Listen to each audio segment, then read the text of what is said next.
guys, welcome back to my channel. I am going to be doing a different video this week. Normally I do my pregnancy update, which I will be doing my 34-week next, but I just wanted to throw in something different. By the title you can see that I will be talking about home births today. Now this is my first baby, so obviously I haven't had a home birth before, but that's what I'm choosing to do.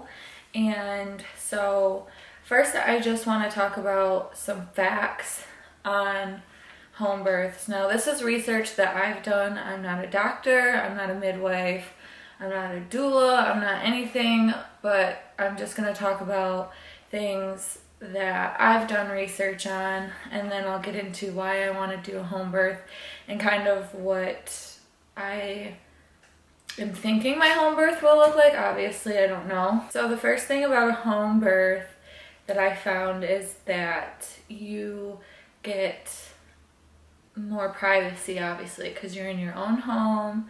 You know, you don't have people coming in and out, and you get to just be in your own space. You're comfortable, and that's something that I'm looking forward to.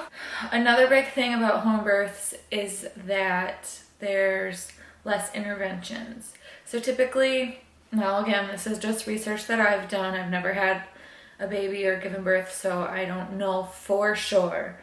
But from videos that I've watched, things that I've read, typically when you go to the hospital, if you have had, like, you're not high risk or anything, this is what I envision happens. You go to the hospital, you know, your water breaks, and doctors tell you, I've heard different hours, but I've heard you have 12 to 24 hours to get the baby out after your water breaks because they don't want any infections, which I understand that. So you get to the hospital, and let's say it's your first baby. Typically when you have your first baby, your labor is longer. So, you know, you're in labor, you might be past that 12-hour mark. So then they're like, okay, we need to give you some medicine, which I think is Pitocin, to start contractions and stuff. And then Pitocin, from my understanding, is like fake contraction, or not fake contractions, but it's like forcing your body to contract, which causes you more pain. And then, you know, you might ask for an epidural. So then you get the epidural, and then your labor slows down, and then so the doctors might be like, okay, we have to up the Pitocin again. Well, once that happens, then maybe your baby starts to feel distressed. So the baby's heartbeat might go down, and things might not be going the way the doctors were expecting. And then that's when the panic sets in, and they're like, okay, you know, things aren't progressing the way that we would like them to, so we have to do a C-section. So anyways, when you're at home giving birth, you know, you can go at your own pace. Now, I wouldn't suggest going past, like, I mean, I don't know. I really don't know, but I wouldn't go that long with having your water breaking and, you know, things aren't picking up. But as long as you trust your midwife and, you know, you've talked about it beforehand, like, you should be good. You should be good to go, you know.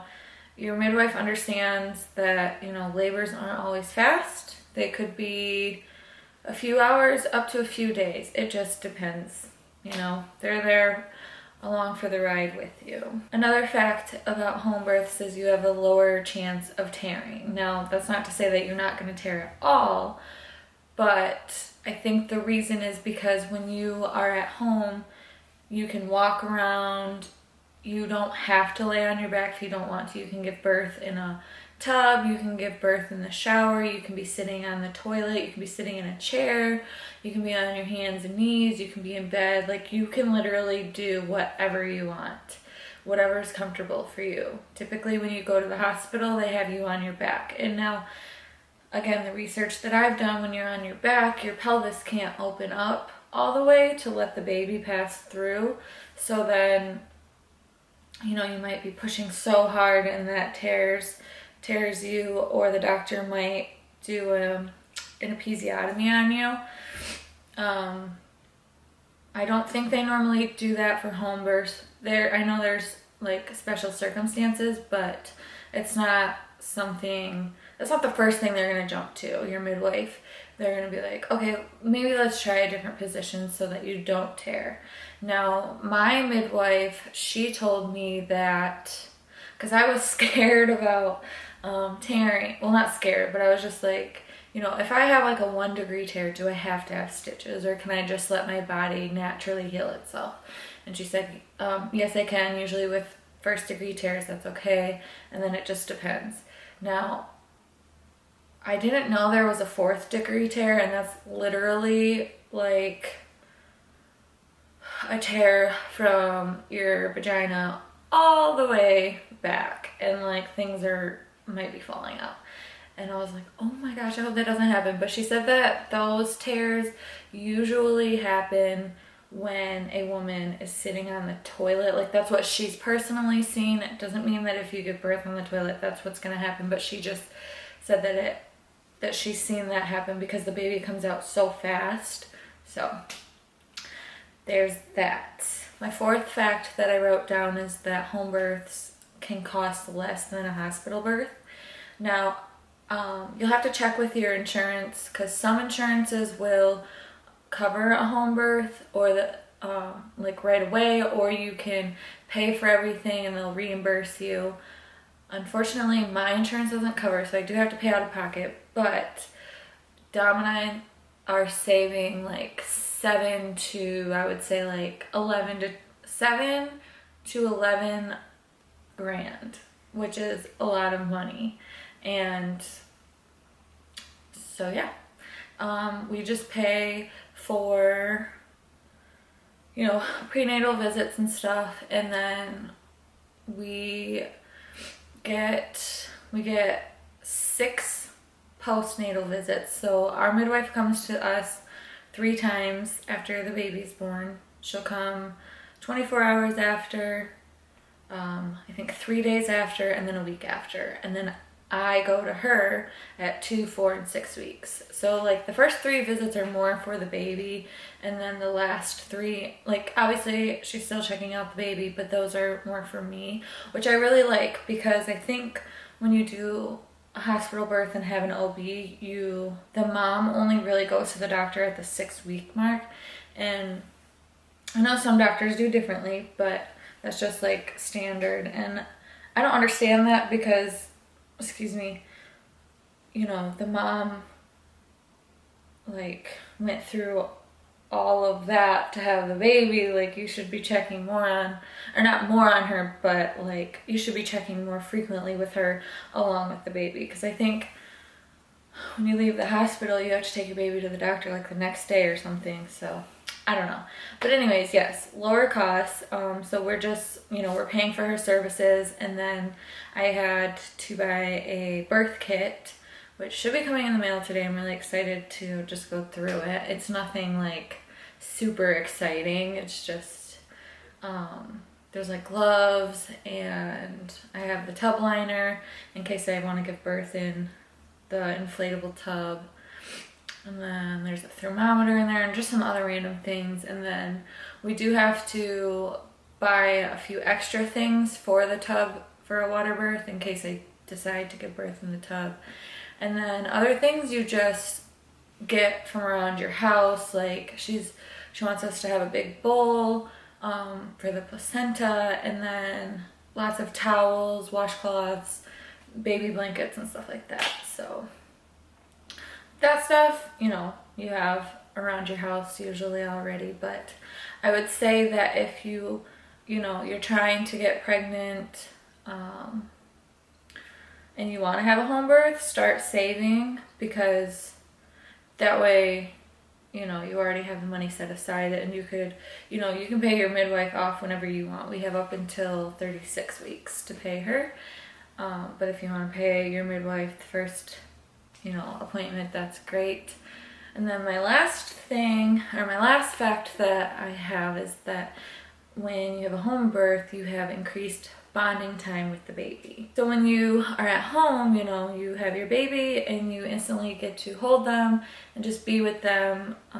I'll get to and I want to, and I'm going to have my baby with me the first hour for sure. I'll have my baby doing skin to skin, doing breastfeeding and all that, and then I don't want anybody touching my baby unless it's Dom, obviously. So my plan is to have the baby for the first hour or whatever, and then if I'm feeling okay to like stand up and all that. Okay, I don't know what I was saying. Oh, my sister called me, so I got distracted. So the first hour I want to have my baby, do skin to skin, breastfeeding and all that. And then after, if I can get up, take a shower and all that, then I'll have Dom do skin to skin, and then, you know, we'll do the weighing and measuring and all that. So, and then you just get to be with your baby. You don't have anybody coming in and out of the room every 5 seconds. And I remember my older sister, when she had her baby, well, she had a C-section, so she didn't get to see him for like a couple hours because in recovery. And then I think she got to see him for a little bit, and then they took him away to give him a bath and all that. And I'm just like, the first priority should be, I think, that the mom has the baby right away. Unless, you know, the baby has some complications or something. But yeah, those are my 5 facts that I chose. And then I just want to talk about like why I want to do home birth, which I kind of already have. So before I got pregnant, because I've been interested in like pregnancy and being a mom for so long. So I used to like watch lots of birth videos and stuff before I got pregnant, and like follow a bunch of moms on Instagram and stuff. What was I gonna say? Oh, I got distracted again. There's birds outside. But anyways, before I got pregnant, I knew I wanted to have a natural birth, and I wanted to have a water birth. So I figured I was gonna, you know, be at the hospital and do a water birth there. And then when I got pregnant, I still wanted to do a water birth, but I didn't want to be in the hospital. Now this is before COVID like started. It was like a couple months before, because I found out in January that we're pregnant. So I was looking into birthing centers, and the only reason why I was looking into birth, like I thought about doing a home birth, but I didn't want to bother our neighbors because we live in an apartment. And so I was like, I don't know if I'm going to be loud or like what's going to be going on. I don't want to wake anybody up. And then, so I was looking into birthing centers, and then I was like, you know what? I don't care. Like, I want to be at home. I want to be comfortable, be in my own space. I do not like hospitals. I don't like going to the doctor. I will try anything and everything, like naturally, and do it myself. Like if I'm sick or something before I'll go to the doctors. But yeah, I've gone to the hospital, like the emergency room, like 2 or 3 times for several different things, and it's just not comfortable, like the bright lights and all that. So yeah, my plan is to labor as long as I can with Dom, nobody else here, just by ourselves. And then, you know, when my contractions are however far apart, like I'll call my midwife. I mean, I'll text her when my labor does start, but I won't have her come until it's pretty close. I don't know if I'm gonna give birth in the tub, in the bed, on the floor. I don't know. I'm open to whatever. I know that since this is my first baby, that I will probably go until 41, 42 weeks, which I'm totally okay with because I don't have everything that I need, and I'm just like, I want more time being pregnant. I feel like now that we have moved to our new place and we're mostly settled. I mean, I still have things to put up and all that. I just feel more comfortable and like can enjoy the end of my pregnancy. And so I just want more time. I'm not ready to share my baby yet. I also chose to do a home birth because, like I was saying in like the beginning of the video, about like interventions and stuff. I don't want that at all. I don't want somebody telling me what to do on their time, because I feel like when you go to the hospital, you're on their time. They're not on your time. They don't, you know, they're like, oh, we got to get this baby out right now. I don't like being told what to do. I am very hard-headed, so when I set my mind to something, that's how I want to do it. Yeah, I also don't want like anybody just touching, holding my baby and doing what they want. I don't know. I just want to do everything on my terms. I am going to be doing things completely different than like a hospital would. Like, I'm not going to give my baby a bath right away, because I read that the vernix on their skin, if you leave it on for a while, it absorbs back into their body and helps in the future with like eczema and all that stuff. So I have sensitive skin already, and that kind of runs in my family. So just want to see if that helps. And I don't know. I just want a home birth so that I'm comfortable and can have my say. Anyways, sorry if this video is all over the place. I just feel like I have so much I want to say, but I don't have enough time. This video is already at 21 minutes and I didn't realize. So if you guys have any questions, feel free to ask me. Like I said, I'm not an expert. I don't know everything. This is just research that I've done in my own opinions. So I would be happy to talk about it. I like talking about this. I want to educate, like help educate women so that they're not scared to give birth and feel like, you know, you have to do everything that your doctor says, or you have to follow every single rule. Like, it's your body, your baby, your life. You should be able to choose how you want things done. So yes, just leave your comments below if you have any, and my next video will be my 34-week update, which I'll be 35 weeks in a few days. So it's crazy. Time is going so fast. But thank you for watching. I'll see you next video.